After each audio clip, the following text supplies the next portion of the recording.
మీ business ఏదైనా మీ ఊర్లో promotion చేయాలంటే అది సుమన్ టీవీతోనే సాధ్యం. ఇప్పుడే సంప్రదించండి. నమస్తే, welcome to Suman TV Siddipet. గత అర్ధరాత్రి పెక్సీల వారైతే నడిచింది. ఇటు కాంగ్రెస్ కార్యకర్తలు అలాగే బీఆర్ఎస్ కార్యకర్తల మధ్య ఉద్రిక్తమైన వాతావరణం అయితే నెలకొంది. సిద్దిపేటలో ఉన్న వివిధ కూడళ్లలో రాజీనామా ఎప్పుడు చేస్తావు హరీష్ రావు అనే ఒక ఫ్లెక్సీలు అయితే వెలిసింది. దానికి సంబంధించి పూజల హరికృష్ణ గారు కొంత వివరణ కోరే ప్రయత్నం చేద్దాం. సార్ చెప్పండి. ఈరోజు సిద్దిపేట నియోజకవర్గంలో ఇక్కడ ప్రాతినిధ్యం వహిస్తున్నటువంటి అగ్గిపెట్టే హరీష్ రావు నువ్వు రాజీనామా చేస్తా అని చెప్పి మా ముఖ్యమంత్రి రేవంత్ రెడ్డి గారికి సవాల్ విసిరినావు. మేము సవాల్ మిమ్మల్ని నుంచి స్వీకరించి మేము ఒకటే అడుగుతా ఉన్నాం, నువ్వు ఇచ్చిన సవాల్కు ప్రతి సవాలుగా నువ్వు రాజీనామా ఎప్పుడు చేస్తావని నిన్న మేము ఈ దేశ ప్రజలకు తెలిసే విధంగా ఫ్లెక్సులు ఏర్పాటు చేయడం జరిగింది.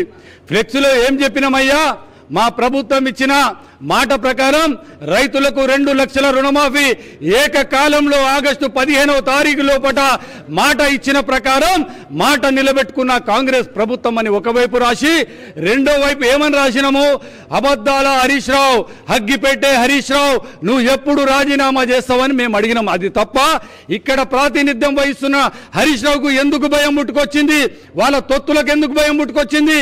ఫ్లెక్సులు మేము వేస్తే అర్ధరాత్రి వాళ్ళ తొత్తులు గుండాలు మా దగ్గరకు వచ్చి ఫ్లెక్సుల మీద దాడులు చేసే ప్రయత్నం చేసిర్రు, మా కాంగ్రెస్ పార్టీ నాయకుల మీద దాడులు చేసే ప్రయత్నం చేసిర్రు. దానికి ప్రతికూలంగా మేము ఈరోజు నువ్వు ఉంటున్నటువంటి క్యాంపు కార్యాలయం అది ప్రభుత్వ నిధులతో కట్టింది కాబట్టి ఆ క్యాంపు కార్యాలయంలో ఉంటే మా రేవంత్ రెడ్డి గారి ఫోటో ఉండాలి తప్ప కేసీఆర్ ఫోటో ఉండొద్దని ఆ ఫ్లెక్స్ తీసే ప్రయత్నం మేము చేసినాం. అంతేగాని మేము దాడులు చేయడానికి మా సంస్కృతి కాదు, దాడులు చేసే సంస్కృతి నీది. ఆనాడు తెలంగాణ ఉద్యమంలో నువ్వు ఎంతో మంది విద్యార్థులను రెచ్చగొట్టి ఆత్మ బలిదానం చేసినటువంటి చరిత్ర నీది, నీ మామది, నీ బామర్దిది. కానీ ఈ రోజు హరీష్ రావుని అడుగుతా ఉన్నా, ఆ రోజు తెలంగాణ ఉద్యమంలో నువ్వు ఆత్మహత్య చేసుకుంటానని పెట్రోల్ పోసుకొని నీకు అగ్గిపెట్ట దొరకలే, ఈ రోజు రాజీనామా చేస్తా అని నీకు పెన్ను దొరకలేదా హరీష్ రావు? నేను అడుగుతా ఉన్నా కాంగ్రెస్ పార్టీ నుంచి. బిడ్డ హరీష్ రావు, నీ ఆట ముగింపు మొదలైంది సిద్దిపేట నుంచే. మళ్ళోసారి సిద్దిపేటలో మా కాంగ్రెస్ పార్టీ కార్యకర్తల వైపు చూసినా, నాయకుల వైపు చూసినా మేమున్నామండగా మా రేవంత్ రెడ్డి గారి నాయకత్వంలో నీ అంతు చూస్తామని హెచ్చరిస్తా ఉన్నా. అంతేకాకుండా ఇప్పుడు బీఆర్ఎస్ కార్యకర్తలు అయితే కొందరు 100% రుణమాఫీ కాలేదనే విషయాన్ని అయితే చెప్తున్నారు. దాని మీద మేము ఖచ్చితంగా చెప్పడం జరిగిందండి.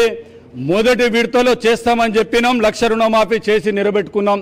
రెండో విడతలో 1,50,000 వరకు ఇస్తానని చెప్పినాం, చేసి చూపించినాం ఏకకాలంలో.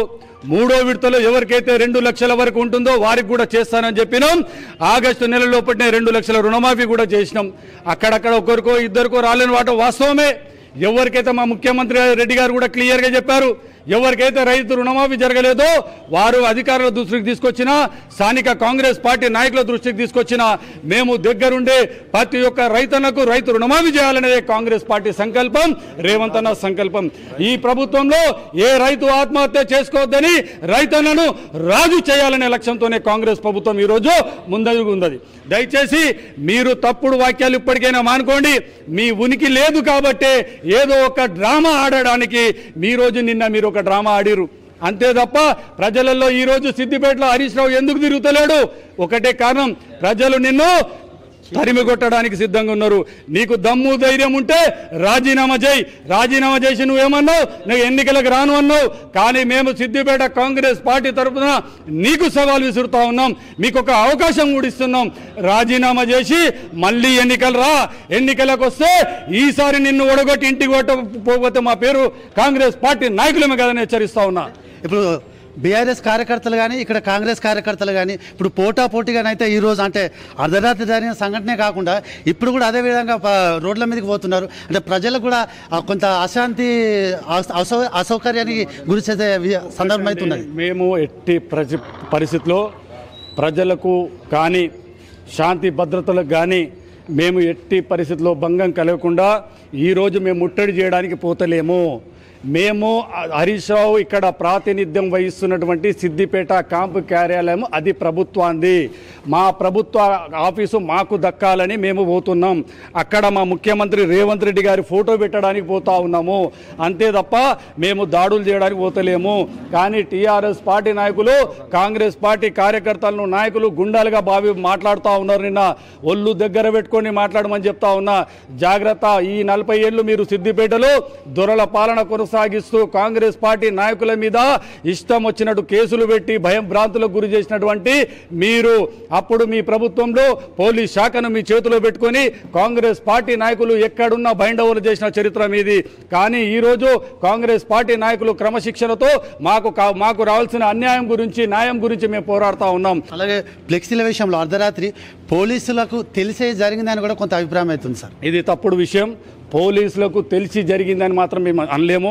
ఏ విధంగా అయితే శాంతి భద్రతలను వాళ్ళు కంట్రోల్లో పెట్టడానికి వాళ్ళను కూడా అరెస్టు చేయడం జరిగింది.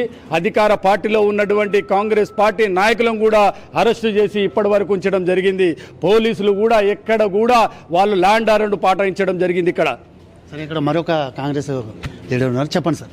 ఇచ్చిన మాట కట్టుబడి రేవంత్ రెడ్డి గారు ఆనాడు వరంగల్ మహాసభలో చెప్పినటువంటి గొప్ప సభలో రైతును రాజు చేయాలన్న సంకల్పమే కాంగ్రెస్ పార్టీ ఎజెండా అని రాహుల్ గాంధీ గారి సమక్షంలో రేవంత్ రెడ్డి గారు కూడా చేతి కలిపి రైతులకు మేము అండగా ఉంటాము. తెలంగాణ రాష్ట్రంలో కాంగ్రెస్ పార్టీ అధికారంలోకి రాగానే రైతన్నలకు 2 లక్షల రూపాయలు ఇచ్చి రైతును రాజు చేసే లక్ష్యమే కాంగ్రెస్ పార్టీ ఎజెండా అని రేవంత్ రెడ్డి గారు చెప్పారు. ఆ మాట కట్టుబడి 2 లక్షల రూపాయలు 15 ఆగస్టు నాడు ఇచ్చి తీర్థ అని మాట ఇచ్చాడు. ఇక ఖబర్దార్, ఇక మీ నడవవు.